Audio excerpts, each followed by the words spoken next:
La entalpía es una nueva función termodinámica que vamos a comenzar a definir, que ya viene en combinación con lo que es nuestra energía interna. Si retomamos nuestro sistema de cilindro émbolo y tenemos un sistema donde tenemos una cantidad de sustancia y a esa cantidad de sustancia se le adiciona energía, podemos producir un trabajo. Vamos a colocar que estas fronteras son móviles y que se puede realizar un trabajo de expansión. La entalpía se define como la suma entre la energía interna, que ya definimos tanto a nivel termodinámico como a nivel microscópico, y el producto de la presión con el volumen. Entonces, podemos ver que la entalpía involucra un trabajo, puede involucrar un trabajo de expansión o también puede involucrar otro tipo de trabajo donde solo tenemos cambios en presión. Si aplicamos o derivamos en ambos lados de la ecuación de la definición de la entalpía, podemos llegar a esta relación. Esta relación podemos realizar simplificaciones dependiendo si tenemos un volumen constante o si tenemos una presión constante. En el primer caso, que es el que estamos teniendo en nuestro bosquejo, vemos que tenemos un cambio en volumen. Para ese caso que tenemos un cambio en volumen, vamos a considerar que la presión es constante. Si la presión es constante,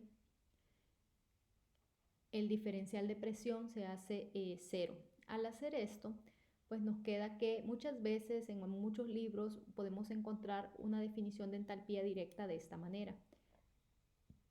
Sin embargo, la consideración tiene que hacerse desde su definición y aplicar derivadas a ambos lados de la ecuación. Aquí tenemos que ver que la condición es que la presión se mantenga constante, pero pude haber realizado que el volumen sea constante y tendré una variación de presión.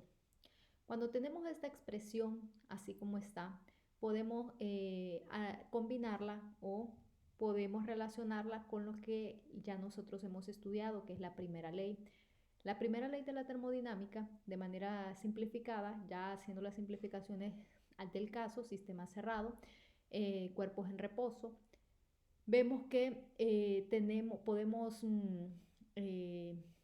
considerar a qué equivale el diferencial de calor y vemos que si sustituimos por la definición del trabajo de expansión, que era igual al negativo del producto de la presión por el diferencial de volumen, llegamos a otra expresión que es igual a la que ya tenemos para la definición de entalpía a presión constante.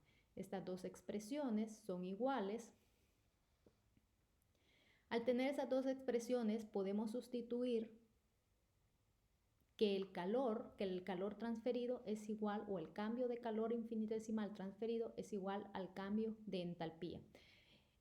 Por eso, en ocasiones sabemos que el calor que se transfiere a presión constante es igual a su cambio de entalpía. Esta es una relación muy utilizada porque resulta fácil en algunos casos controlar la presión y saber que todo el calor que se transfiere en esa presión será igual a un cambio de entalpía. Una propiedad que resulta más fácil de medir y de interpretar que quizás la energía interna cuando tenemos que hacer esos cambios o esos cálculos a nivel molecular. La relación que aparece en el gráfico muestra que la variación de la energía interna siempre será menor que el calor.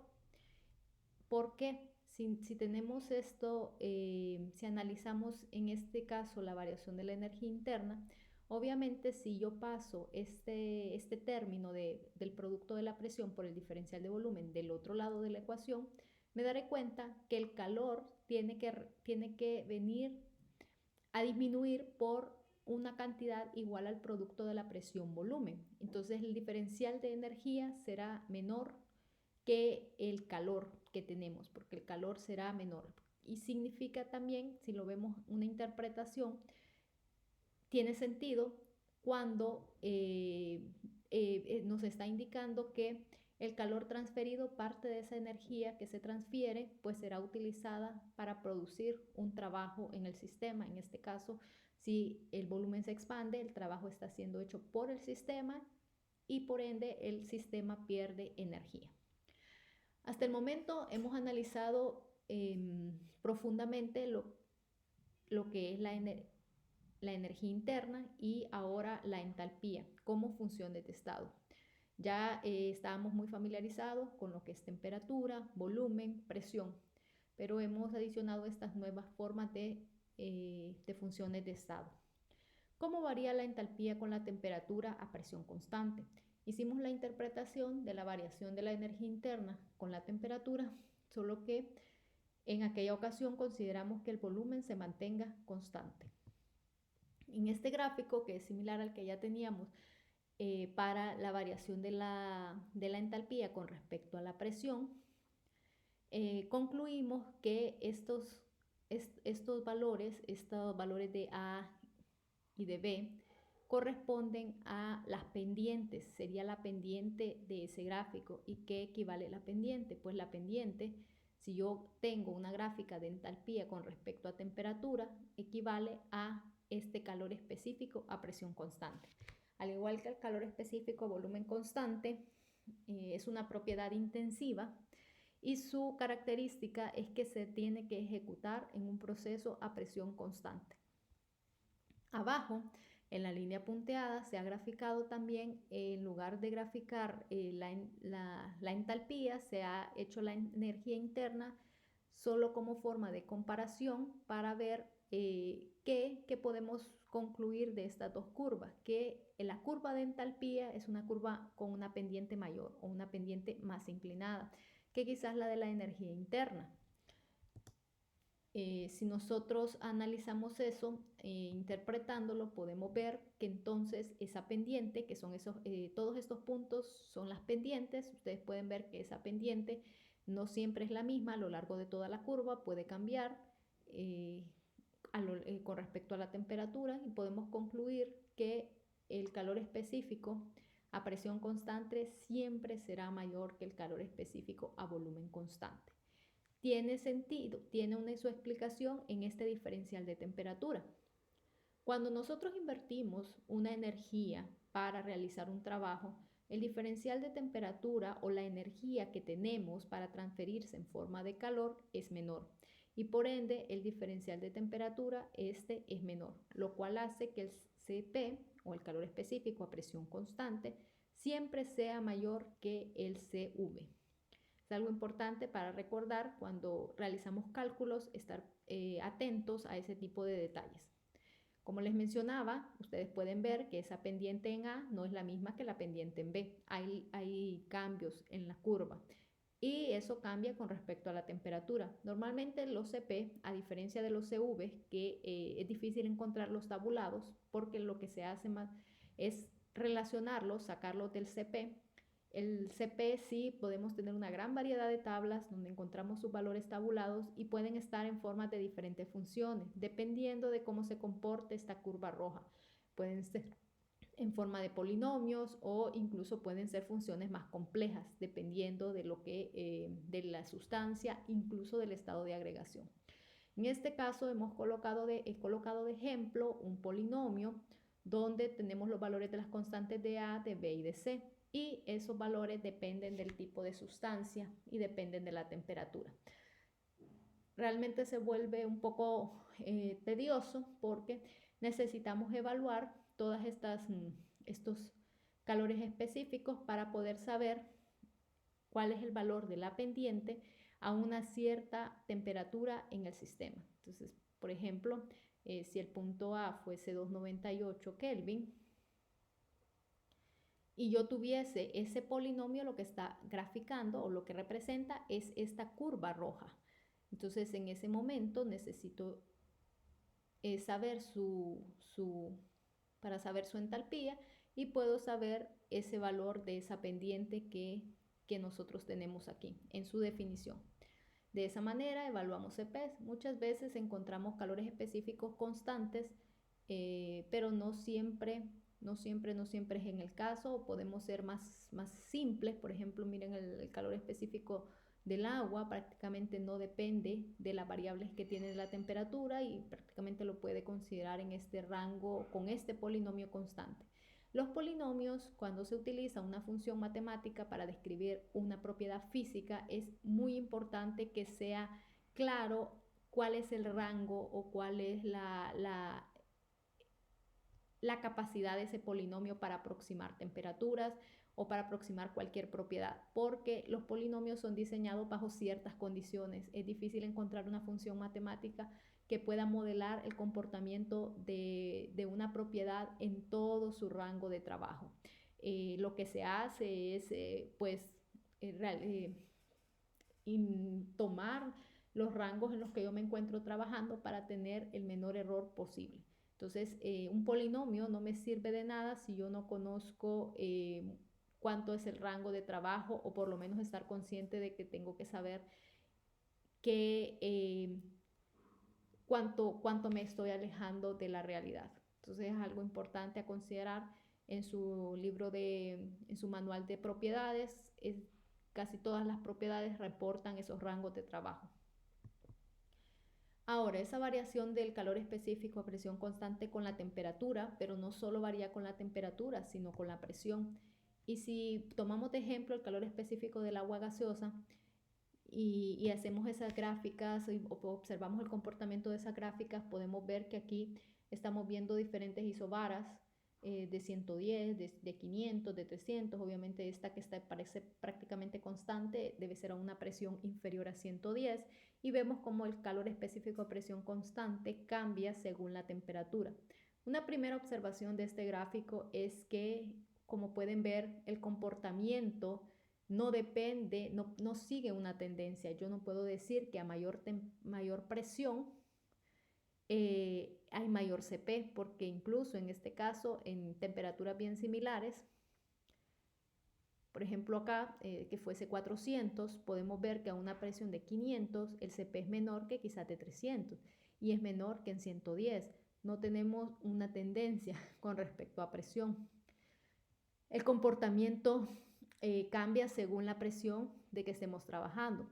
Lo que sí podemos observar es que a medida que la presión es menor, en este caso, cuando las presiones son bajas, podemos observar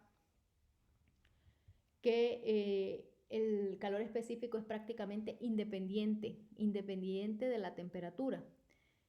Miren, por ejemplo, las diferencias son grandes. Si yo tomase aquí y colocase 400, puedo observar que a una presión inferior es prácticamente 2 joules por kilogramo, pero si la presión es de 110 ya puede estar cercano a 5, después puede estar cercano a 8, y finalmente si la presión aumenta hasta 300 llega a un máximo. Entonces sí es importante también considerar, hacer las consideraciones con respecto a la presión que se esté trabajando. Pero podemos ver que tenemos un alivio de que a presiones prácticamente entre bajas hasta 110, el rango que tiene ahí de trabajo es muy bajo.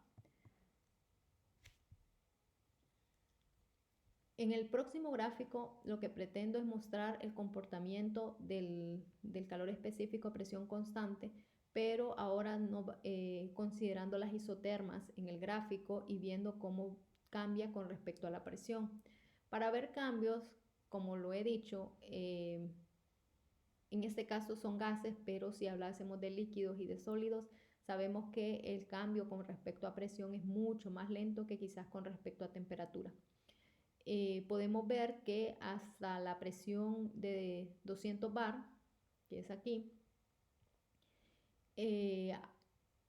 no hay un cambio tan brusco en el calor específico con respecto a las temperaturas. Tenemos 600, 500, 350, incluso 400. Observamos nuevamente el comportamiento, un comportamiento que no se mantiene constante, si con un aumento o disminución de temperatura, o sea, por ejemplo, no sigue una tendencia.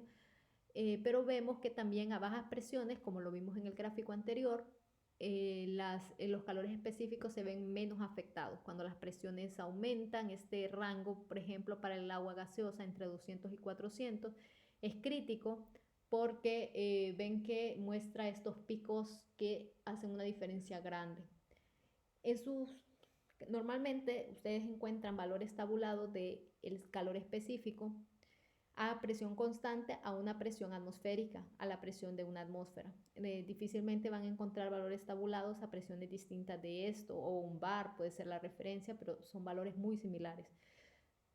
¿Qué necesitamos hacer cuando tenemos diferentes presiones? Pues en unidades posteriores vamos a ver cómo trabajar con este tipo de sistemas cuando las presiones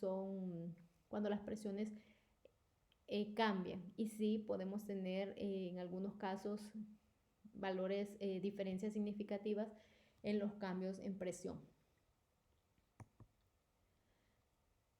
También el calor específico no solo depende de la presión y de la temperatura, sino también del tipo de sustancia con el que yo esté trabajando.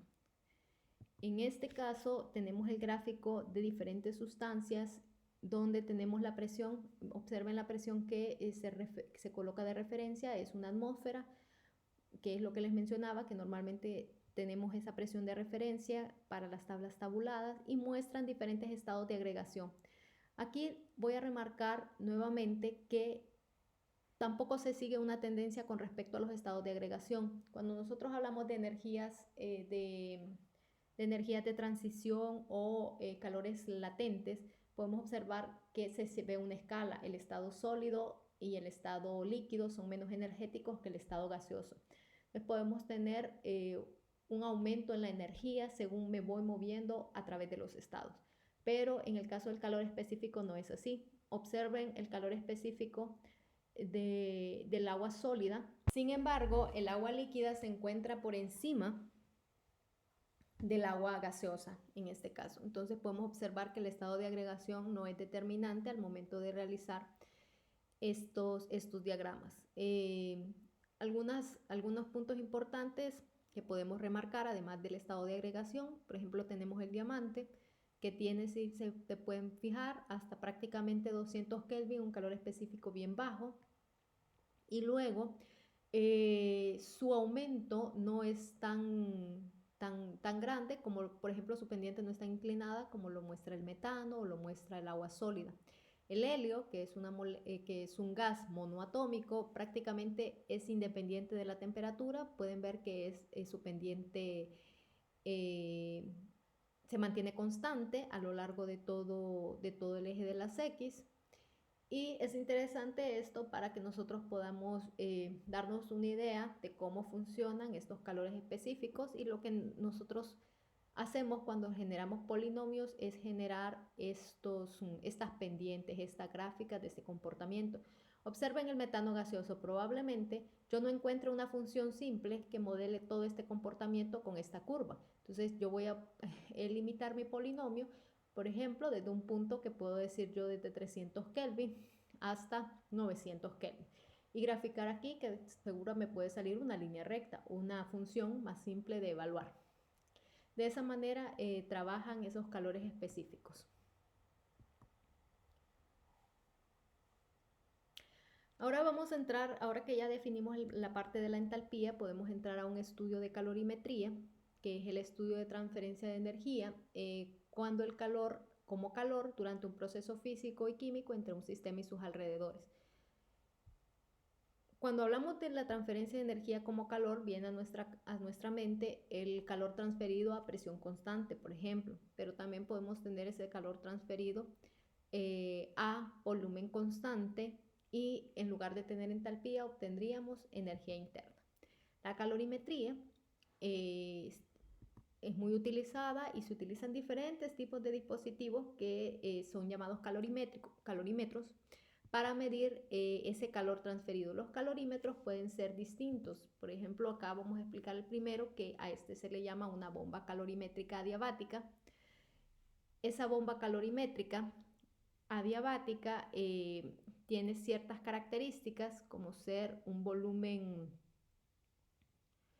un volumen constante. Ven que la muestra se coloca en este recipiente amarillo, la muestra es de color rojo, tiene un termómetro, tiene un baño de temperatura. Ese baño de temperatura lo que hace es que permite que la temperatura que se genera aquí se transfiera al baño de temperatura y yo pueda medir esa diferencia de temperatura en el sistema.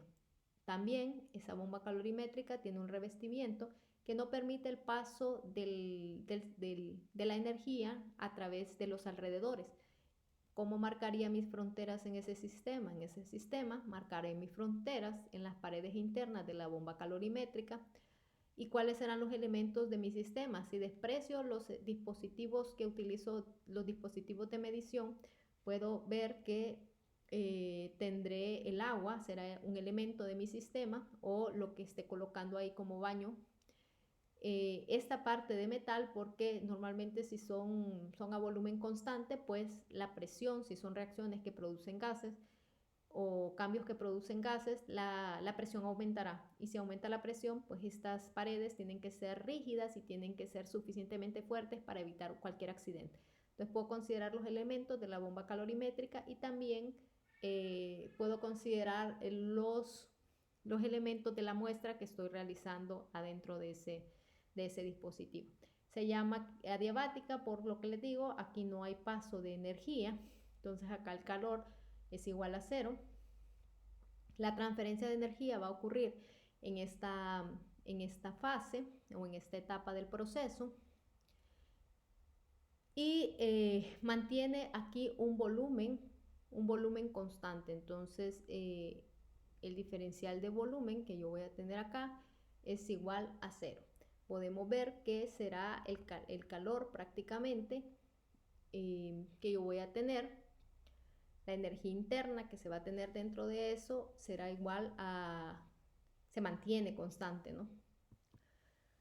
Luego tenemos otro tipo de calorímetro, que es un calorímetro isobárico. El calorímetro isobárico, como su nombre lo indica, mantendrá la presión constante y podemos ver que su diseño cambia porque depende, ya no controlo los volúmenes, que el volumen allá se mantenía constante, de hecho aquí fluye. Y ese calorímetro isobárico, también el calor transferido a presión constante, recuerden que era igual, el calor transferido en este caso a presión constante era igual al cambio de entalpía. Y el calor que yo tenga en este caso, no acá, porque acá la bomba es adiabática, pero ahí adentro, el calor que se transfiera a volumen constante será igual al cambio de energía interna en el interior de la bomba. Ahí podemos abarcar en ambos dispositivos cuando necesitamos mantener presión constante y cuando necesitamos tener volumen constante. Hay algunas relaciones importantes para determinar la energía interna y la entalpía. Esas relaciones nosotros las necesitamos cuando utilizamos la definición de entalpía y cuando necesitamos la definición para la primera ley de la termodinámica. Esta expresión ya la habíamos escrito en diapositivas anteriores, donde está mostrando cómo varía la energía interna como función de la temperatura y su volumen. Colocando un diferencial total, por definición de su curso de cálculo, podemos tener esas diferencias de volumen de energías internas con respecto a temperaturas y volumen. Este término de acá nosotros ya lo reconocemos porque ya lo definimos. Es el calor específico a volumen constante. Sin embargo, que es la variación de la energía interna con respecto al volumen a temperatura constante, es nuevo. Ese término se va a representar con la letra pi y un subíndice de T, que lo que indica es que sea temperatura constante, y su significado es distinto a lo que nosotros conocemos. Representa la presión interna. Lleva ese nombre por las unidades que debe de tener este valor para poder cumplir que la energía sea dada en unidades de energía. Esto tiene que tener unidades de presión. Entonces, Esa presión interna, ambas propiedades, tanto el CV como la presión interna, se aplican para sólidos, para líquidos y para gases, cualquier estado de agregación de la materia. Obviamente unos se ven más afectados que otros con respecto a esa presión interna. Por eso este término, recuerdan siempre cuando hablábamos de calor, del diferencial de calor más el diferencial de trabajo, que era igual al cambio en energía interna. Ese cambio en energía interna ahora es este. Les mencionaba que no solo dependía de la temperatura, sino que también puede depender de otras funciones termodinámicas.